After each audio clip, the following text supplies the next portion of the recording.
आज हम ना डायबिटीज की पूरी आर्किटेक्चर को समझने वाले हैं। देखिए, इसे सिर्फ हाई ब्लड शुगर कह देना, ये तो ऐसा है जैसे किसी गगनचुंबी इमारत को देखकर कहें, अरे ये तो बस सबसे ऊपर वाली मंजिल है। नहीं, हम इसकी पूरी बनावट को, इसकी नींव से लेकर छत तक परत दर परत खुलकर देखेंगे, समझेंगे कि हमारे शरीर का ये शानदार सिस्टम आखिर काम कैसे करता है, और सबसे जरूरी बात, ये फेल क्यों और कैसे हो जाता है। तो चलिए शुरुआत करते हैं इस एक लाइन से, क्योंकि ये एक लाइन पूरा नजरिया बदल देती है। ये किसी एक अंक की, मतलब किसी एक पार्ट की गड़बड़ी नहीं है। नहीं, ये तो एक पूरे ऑर्केस्ट्रा की तरह है, जहां हर साज, हर इंस्ट्रूमेंट बेसुरा हो गया है। पैंक्रियाज, लिवर, मांसपेशियां, यहां तक कि हमारे खून की नसें, सबके सब इस गड़बड़ी का हिस्सा हैं।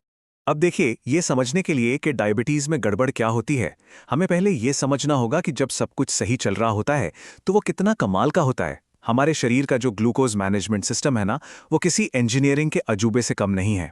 एकदम सटीक और बहुत ही ज्यादा एफिशिएंट। तो इस पूरे खेल का मास्टर कंट्रोलर कौन है? एक फीडबैक लूप, और इसका हीरो है इंसुलिन। अच्छा, इंसुलिन को ना एक स्मार्ट की तरह समझिए। जैसे ही हमारे खून में खाना खाने के बाद ग्लूकोज मतलब फ्यूल आता है, पैंक्रियाज तुरंत ये चाबी रिलीज कर देता है। और ये चाबी क्या करती है?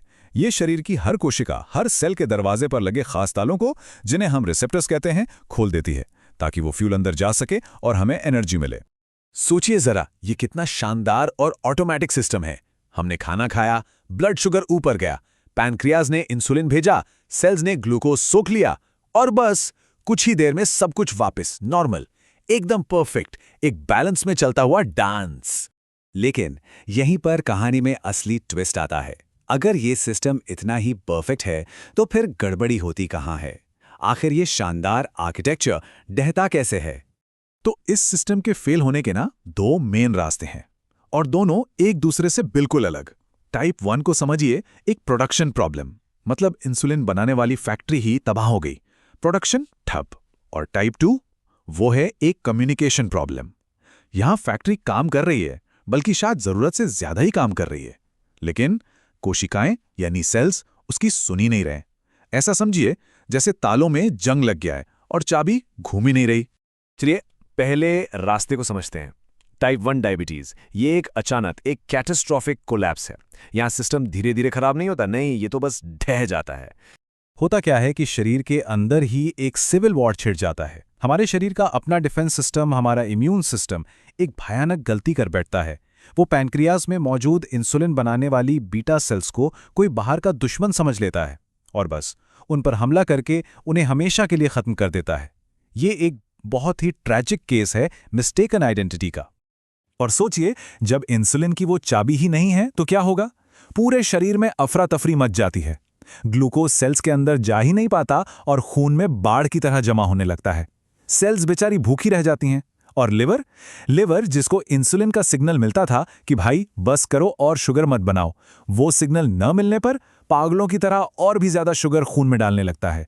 आखिर में शरीर एनर्जी के लिए फैट को जलाने लगता है, जिससे कीटोन्स नाम का एक जहरीला एसिड बनता है, जो जानलेवा भी हो सकता है। चलिए अब आते हैं दूसरे रास्ते पर, टाइप 2। ये टाइप 1 की तरह कोई अचानक हमला नहीं है। नहीं, ये एक बहुत धीमी, सालों तक चलने वाली कहानी है। एक स्लो बर्नआउट जो पर्दे के पीछे धीरे धीरे पनपता रहता है। तो इसकी शुरुआत होती है इंसुलिन रेजिस्टेंस से, मतलब हमारी मांसपेशियां और लिवर के सेल्स इंसुलिन के सिग्नल को इग्नोर करना शुरू कर देते हैं। दरवाजे पर कोई दस्तक दे रहा है, पर अंदर से कोई खोल ही नहीं रहा। अब इस बहरेपन से निपटने के लिए हमारा पैनक्रियास क्या करता है? वो ओवरटाइम करता है। वो और ज्यादा इंसुलिन बनाता है, ताकि इतना शोर हो कि सेल सुनने पर मजबूर हो जाएं। ये सिलसिला सालों तक चलता है, लेकिन बेचारा पैनक्रियास कब तक ओवरटाइम करेगा? आखिर में उसकी बीटा सेल्स थककर हार मान लेती हैं और इंसुलिन का प्रोडक्शन गिरने लगता है। बस यहीं से सारा खेल बिगड़ जाता है। और जानते हैं, यहां एक बहुत बड़ी विडंबना सामने आती है। खून में जो लगातार बढ़ा हुआ शुगर और फैट है ना, वो खुद जहर का काम करने लगता है। इसी को कहते हैं ग्लूकोटॉक्सिसिटी और लिपोटॉक्सिसिटी। मतलब ये एक्स्ट्रा शुगर और फैट उन्हीं बेचारी बीटा सेल्स पर ऑक्सीडेटिव स्ट्रेस डालता है जो इंसुलिन बना रही हैं, और उन्हें धीरे धीरे और कमजोर करता जाता है या मार ही देता है। मतलब जो प्रॉब्लम है वो खुद ही अपनी जड़ को और गहरा करती चली जाती है। तो ठीक है, अब तक हम समझ गए हैं कि सिस्टम फेल हो चुका है। ब्लड में शुगर का लेवल खतरनाक तरीके से हाई है। लेकिन कहानी यहाँ खत्म नहीं होती, बल्कि अब तो इसका असली असर, इसका रिपल इफेक्ट शुरू होता है। और इसका सबसे बड़ा टारगेट कौन बनता है? हमारे शरीर की लाइफलाइन, हमारी खून की नसें। और ये लाइन शायद इस पूरी कहानी का सबसे जरूरी हिस्सा है।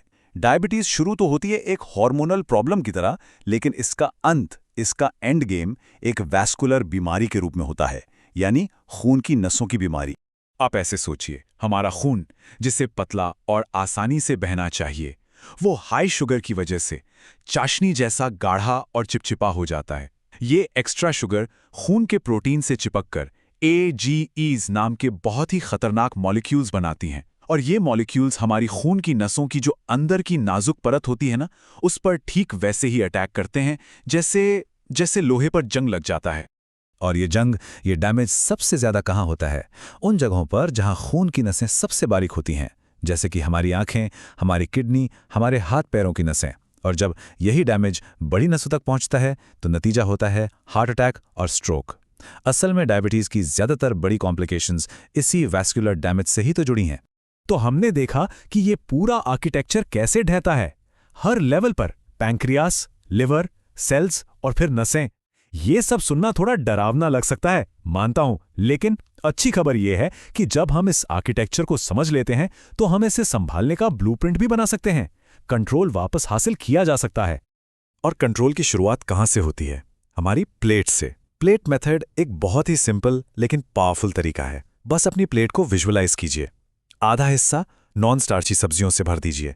1/4 हिस्से में रखिए लीन प्रोटीन जैसे दालें या चिकन, और बाकी बचे 1/4 हिस्से में साबुत अनाज। बस इतना करने से ही खाने के बाद होने वाले शुगर स्पाइक को कंट्रोल करने में बहुत मदद मिलती है।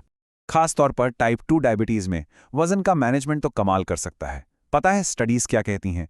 सिर्फ 5 से 10% बॉडी वेट कम करने से भी सेल्स का जो इंसुलिन के लिए बहरापन है वो काफी कम हो जाता है और ब्लड शुगर लेवल्स में जबरदस्त सुधार देखने को मिलता है। तो मैनेजमेंट का गोल क्या है? ब्लड शुगर को एक सेफ रेंज में रखना। आमतौर पर डॉक्टर्स कहते हैं कि खाली पेट 80 से 130 के बीच और खाना खाने के 2 घंटे बाद 180 से नीचे। ये नंबर्स ना हमारी गाड़ी के डैशबोर्ड की तरह हैं।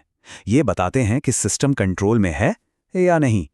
और इसीलिए रेगुलर मॉनिटरिंग इतनी ज्यादा जरूरी है। ब्लड शुगर को इस टारगेट रेंज में रखकर ही हम उस जंग लगने वाली प्रक्रिया को रोक सकते हैं या धीमा कर सकते हैं जो हमारी नसों को डैमेज करती है। ये सिर्फ एक नंबर नहीं है, ये अपने भविष्य के हेल्थ को बचाने का एक तरीका है। तो हमने डायबिटीज की पूरी वास्तुकला को समझा, उसके शानदार डिजाइन से लेकर उसके दुखद पतन तक। और ये सारी बातें हमें एक बहुत बड़े सवाल पर लाकर खड़ा कर देती हैं। क्या हमारी आज की मॉडर्न लाइफस्टाइल, ये जो क्रॉनिक स्ट्रेस है, घंटों तक बैठे रहने की आदतें हैं और ये जो आसानी से मिलने वाला प्रोसेस्ड खाना है, क्या ये सब मिलकर अनजाने में हमारे शरीर के इस ब्रिलियंट सिस्टम को ओवरलोड करके उसे फेल होने पर मजबूर कर रहे हैं? सोचने वाली बात है।